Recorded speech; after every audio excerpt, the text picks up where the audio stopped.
My name is Dana and I'm an Australian citizen. This is my testimony from my fiancé Azmat Ablay. Azmat is an ethnic Uygur from the city of Hulja. He was sent to a concentration camp in October 2017. The reason he was detained was based solely on his ethnicity. He had not committed any crimes nor broken any laws.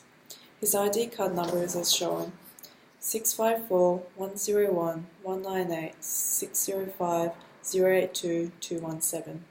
He was born on the 8th of May 1986. Azmat is also father to two young boys, Mohammed and Mustafa, whom he has had sole custody of since they were toddlers. Mohammed is 8 years old and Mustafa is 6 years old. Azmat was also the full-time carer to his father, Ablay, who has since passed away. Ablay had a serious heart condition and was in and out of hospital. The last 2 months of Ablay's life, he was without his son by his side. After roughly 20 months of no contact, from the time he was detained in October 2017, Azmat called me on the 26th of June 2019 via WeChat. It was a short conversation lasting less than a minute and a half.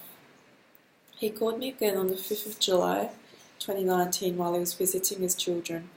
I had worried for Mohammed and Mustafa's well-being and was unsure of their whereabouts. Thanks to this video call, I was able to find out that they were okay and that they were safe.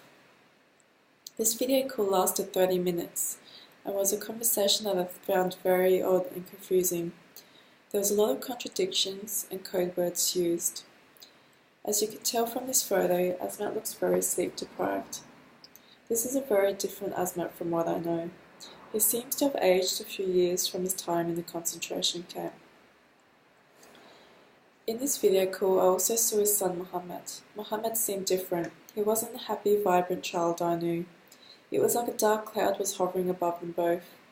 Azmat had raised his sons on his own from the time they were toddlers, and for him to suddenly disappear would have been very traumatic for them both.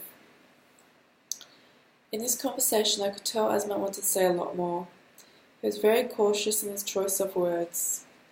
However, towards the end of the call, he seemed to have made up his mind to take the risk and speak the truth. He told me that if I didn't get him out of there, he was as good as dead, to do whatever it takes, and to never give up on him. I realized I had to speak up for him, to not be afraid any longer, and not to stay silent in the face of this cultural genocide. On the 20th of July, he contacted me again via WeChat. This is the last time I spoke to Azmat. He was on the streets of Hulja at the time of the call. He was in the middle of buying kawab, the traditional lamb skewers, along with labman. The way he spoke of the food, it was obvious he hadn't had a decent meal in a long while, and was making the most of his day leave from the concentration camp. Since that day, he hasn't replied to any of my messages or my calls. I assume he's still being held in a concentration camp. It's been 2 months since I've last heard from Azmat. Every day I wake up with the hope he'll contact me again. I dream of the day Azmat, Mohammed, Mustafa and I can be together as a family. In the meantime, I will continue to speak up against this cultural genocide and petition for Azmat's release so he can be reunited with his sons, Mohammed and Mustafa. I call on the international community to stand up and take action against the genocide being carried out by the Chinese Communist Party. I ask the international community to call on China to release all those in concentration camps and prisons. We are all human beings, and each one of us has a responsibility to ensure that we are all afforded our basic human rights at the very least. Human rights are rights inherent to all human beings. We are all equally entitled to them. The values of freedom, respect, equality and dignity must be protected. Thank you for listening to my testimony.